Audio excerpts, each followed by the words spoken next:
नमस्कार। आज हम एक ऐसी कंपनी की कहानी जानने वाले हैं जिसने हमारे मनोरंजन करने के तरीके को हमेशा हमेशा के लिए बदल कर रख दिया। जी हाँ, हम बात कर रहे हैं नेटफ्लिक्स की। लेकिन ये सब शुरू कैसे हुआ? सोचिए, सिर्फ एक $40 की लेट फी, कैसे एक मामूली सी लगने वाली पेनल्टी ने एंटरटेनमेंट की पूरी दुनिया में एक क्रांति ला दी। आइए इस दिलचस्प कहानी को जानते हैं। तो चलिए टाइम में थोड़ा पीछे चलते हैं, साल 1997 में। कहानी शुरू होती है इसके को फाउंडर रीड हेस्टिंग्स और एक बहुत ही आम सी झुंझलाहट से। उन्होंने एक मूवी रेंटल स्टोर से फिल्म किराए पर ली और उन्हें अंदाजा भी नहीं था कि ये छोटा सा काम आगे चल के सब कुछ बदलने वाला है। $40, बस यही वो रकम थी, एक डीवीडी देर से लौटाने की पेनल्टी। लेकिन इसी एक फीस ने उनके दिमाग में एक जबरदस्त आइडिया डाल दिया। उन्होंने सोचा, क्या हो अगर फिल्में बिना किसी लेट फी के किराए पर मिल सकें। और बस यहीं से नेटफ्लिक्स की शुरुआत हुई। तो इसी आइडिया के साथ उन्होंने एक बिल्कुल नया बिजनेस मॉडल बना डाला। सोचिए, लोग ऑनलाइन अपनी पसंद की फिल्म चुनते और नेटफ्लिक्स सीधे उनके घर पर डीवीडी भेज देता। कोई लेट फीस नहीं, कोई झंझट नहीं। उस जमाने में ये सच में एक गेम चेंजर था।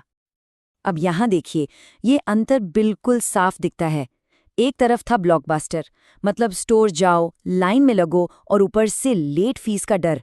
और दूसरी तरफ नेटफ्लिक्स, आराम से घर बैठे डिलीवरी और कोई टेंशन नहीं।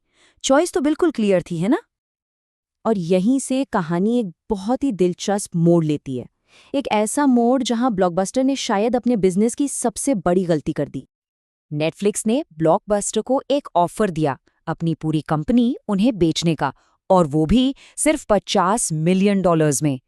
आज के हिसाब से ये रकम शायद कुछ भी न लगे, लेकिन उस वक्त ये एक बहुत बड़ा दांव था।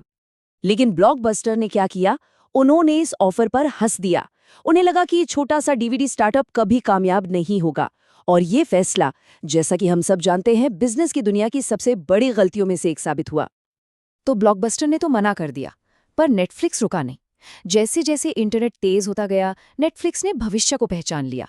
उन्हें समझ आ गया कि असली खेल डीवीडी में नहीं, बल्कि डिजिटल स्ट्रीमिंग में है। और यही उनका सबसे जरूरी कदम था। तो ये बदलाव हुआ कैसे? देखिए इस टाइमलाइन को। 1997 में एक डीवीडी सर्विस से शुरुआत हुई, फिर 2007 में आया ऑनलाइन स्ट्रीमिंग प्लेटफॉर्म, और 2013 तक तो वो अपने खुद के हिट शोज बना रहे थे। क्या जबरदस्त ग्रोथ थी! इस सब में सबसे जरूरी बात ये थी कि इंतजार खत्म हो गया था। अब लोगों को डाक का वेट नहीं करना पड़ता था। एंटरटेनमेंट अब सिर्फ एक क्लिक दूर था। इसने सब कुछ बदल दिया। लोगों के देखने का तरीका ही बदल गया। लेकिन नेटफ्लिक्स का प्लान इससे भी बड़ा था। सिर्फ दूसरों का कंटेंट दिखाने से काम नहीं चलने वाला था। मार्केट में सबसे आगे रहने के लिए उन्हें कुछ अपना, कुछ खास बनाना था। कुछ ऐसा जो सिर्फ नेटफ्लिक्स पर ही मिले। और उन्होंने वही किया।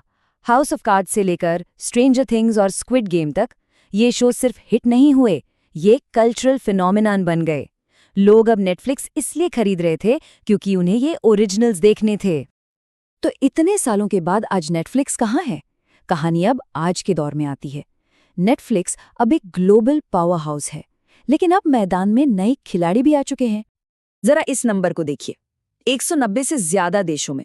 इससे नेटफ्लिक्स के स्केल का अंदाजा लगता है। ये अब सिर्फ एक अमेरिकी कंपनी नहीं है, ये एक ग्लोबल एंटरटेनमेंट फैक्ट्री है। जाहिर सी बात है, ऐसी सफलता देखकर कंपटीशन तो आएगा ही। Amazon, डिज्नी, HBO, स्ट्रीमिंग की ये रेस अब पहले से कहीं ज्यादा तगड़ी हो चुकी है। तो कुल मिलाकर नेटफ्लिक्स का सफर कैसा रहा? एक साधारण सी डीवीडी बाय मेल सर्विस से शुरू होकर आज ये एक ग्लोबल कंटेंट सुपर फैक्ट्री बन चुका है, जो फिल्में, सीरीज, डॉक्यूमेंट्रीज और अब तो गेम्स तक बना रहा है। और ये सब हमें एक आखिरी और बड़े सवाल पर लाकर खड़ा कर देता है। नेटफ्लिक्स ने टीवी देखने का तरीका बदल दिया, तो अब आगे क्या? एंटरटेनमेंट का भविष्य कैसा होगा? ये एक सोचने वाली बात है ना।